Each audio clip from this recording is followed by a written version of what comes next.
Hello everybody, No Gas Nico here. I just got a little thing in the mail today. Actually, Amazon guy just delivered. I had to trick my dog to think that there was nobody here because she goes crazy.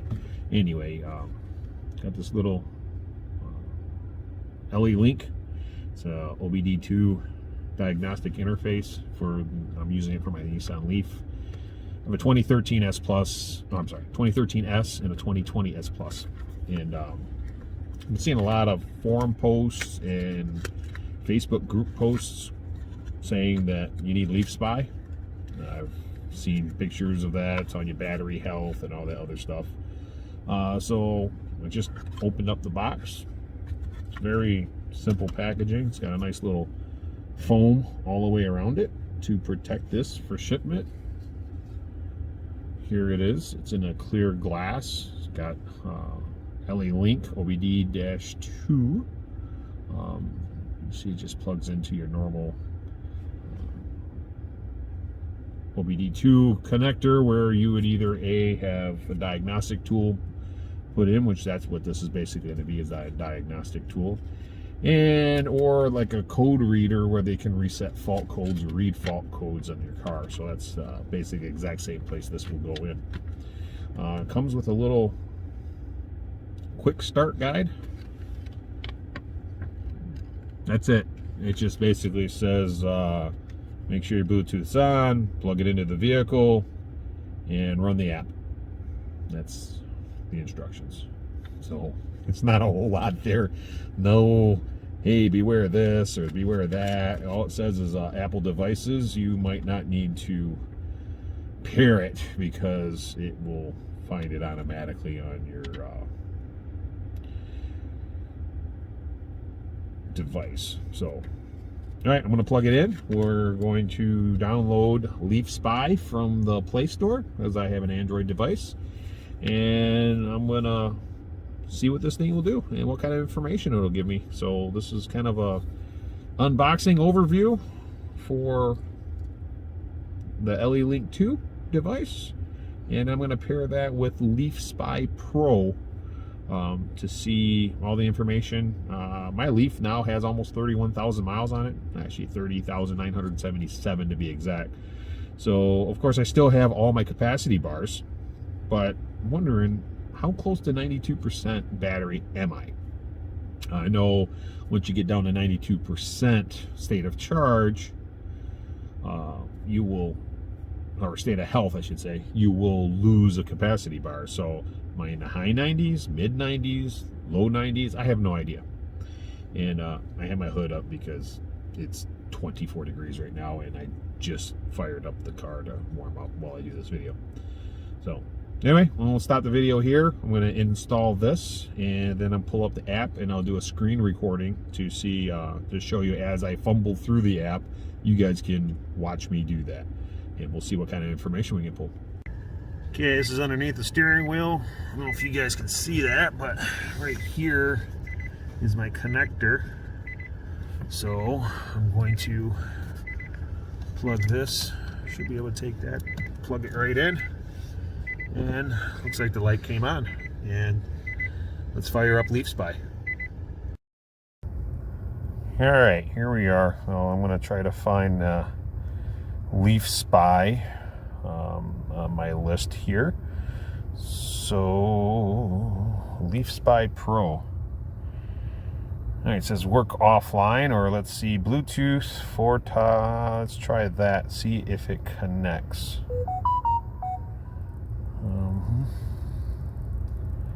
Oh, I'm getting data.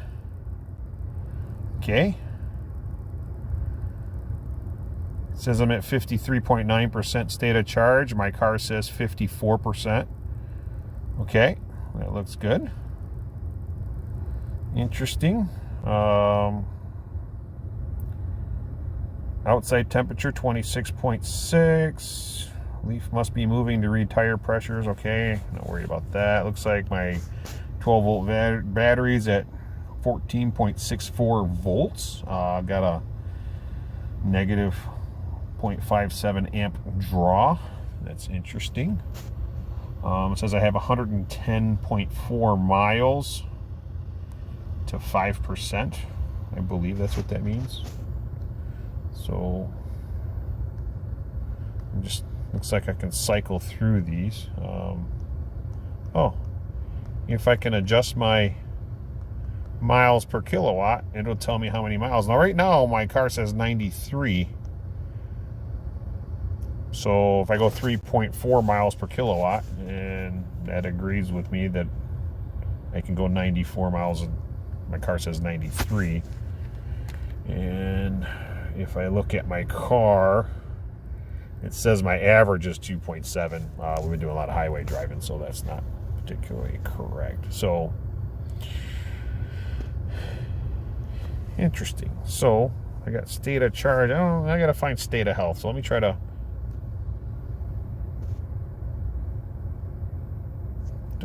Oh, here we go. There's battery stats. Here we go. State of health, 95.05% after 30,977 miles. So it doesn't look like I'm too far out of whack. Obviously, they're not equalized because I'm currently charging right now.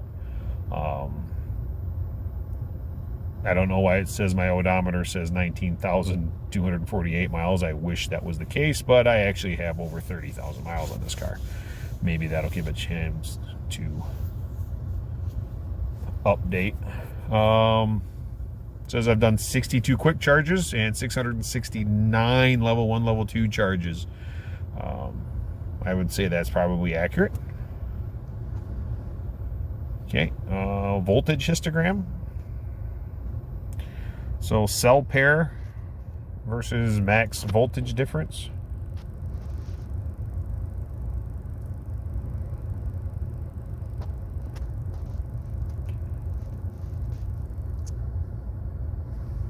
Oh, this is a nice little page.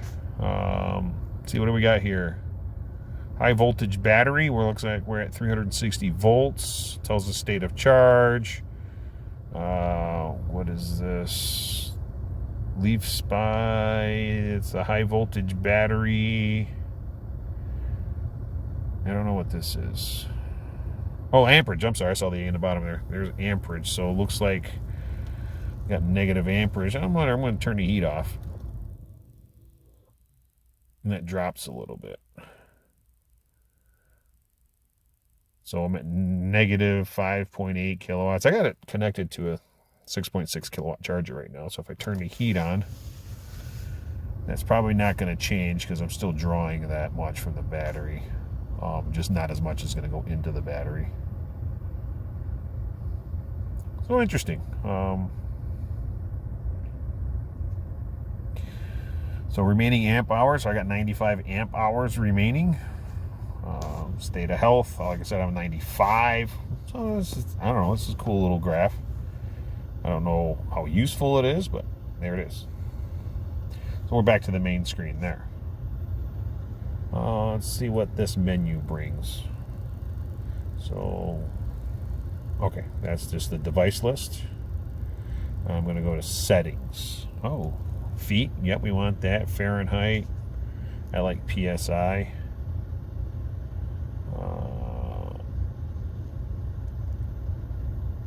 Looks like we're at miles. All right. Oh, there we go. It was Canadian odometer. Okay. Now it's 339.77. Those are my miles. Got it. That is correct. I am a 2020 62 kilowatt service screen.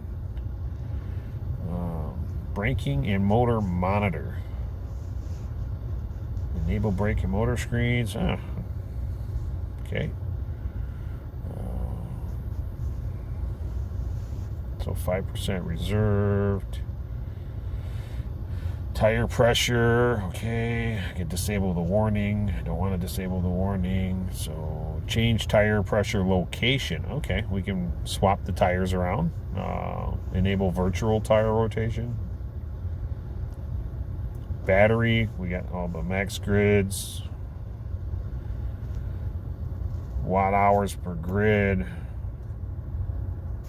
Very nice. So enable GPS, okay. Cell voltage. Dropbox. I don't have Dropbox. I might have to sign up for that. So let's see here. System, stay away. You can probably leave this plugged in and it'll just constantly record and monitor and then drop it into an offline file. Skip headlight status, disable forcing energy display. Okay. You change your screen, statistics. Okay, so let's go back on that. About and help. Okay.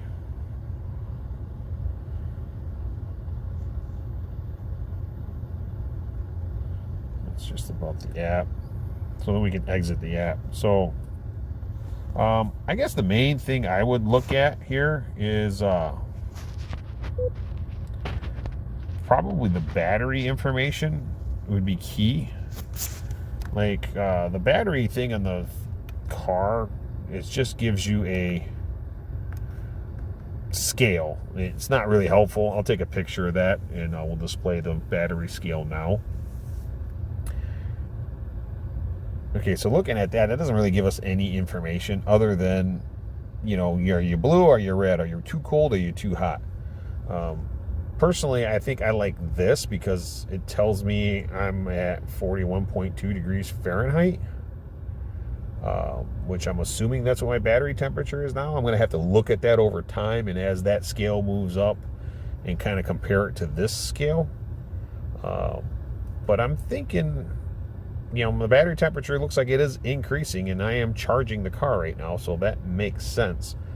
I wish I could track that over time, but anyway, there you go, LeafSpy Pro. And it's very interesting stuff. So this is probably something I will use while I'm doing future videos for road trips. All right, let me exit this screen recording now. All right, just found another nice little feature. The heater shows how much energy it's actually using. Let me show you this. Right now you can see the watts for the battery, 5,820 some watts are going into the battery. Auxiliary, because I do have the ignition on so it can read the thing, is using about 100 watts. So I'm getting about 5,900 watts into the vehicle. Of course, there's some efficiency loss. I got like 6.5 kilowatts showing on my charge point, but it's not going into the car. All of it's not getting into the battery. So we do have some loss from, you know, the cabling and whatnot, heat transfer. But anyway, I turn the heater controls on, because again, I'm in Michigan. It's snowing. It's cold. I'm going to turn my heat on, and you'll see, boom, we're going to jump up wattage for the heater. Must be a little bit of a delay.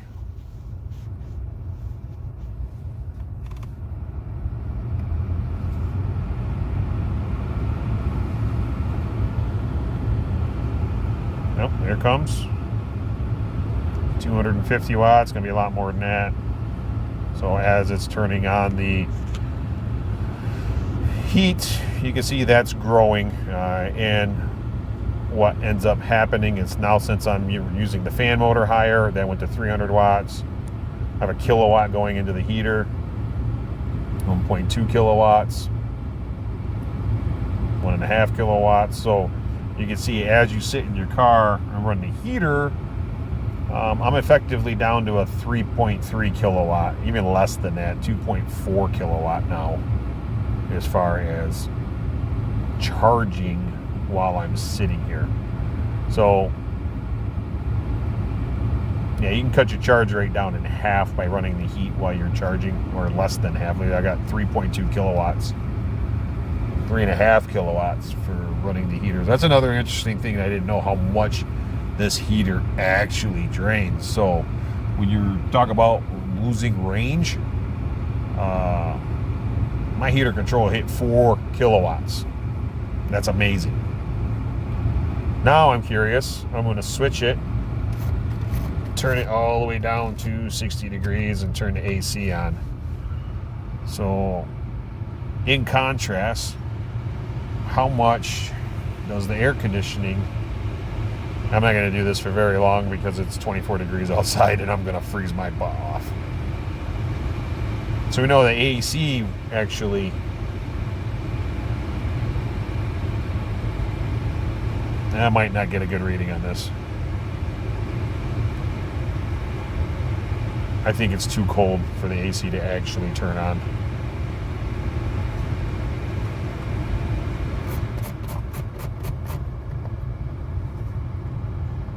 Yeah, we're going to have to test that out in the summer because I know I can hit 3.5, 4 kilowatts with the heater, and we don't know what the AC can produce because I am below 60 degrees right now. So, okay, so I found another screen, the service screen. So if we hit enable, and then we go back, it takes us into the server screen where you can change how your vehicle behaves, interior light settings, dashboard communications, headlight settings, VSP settings,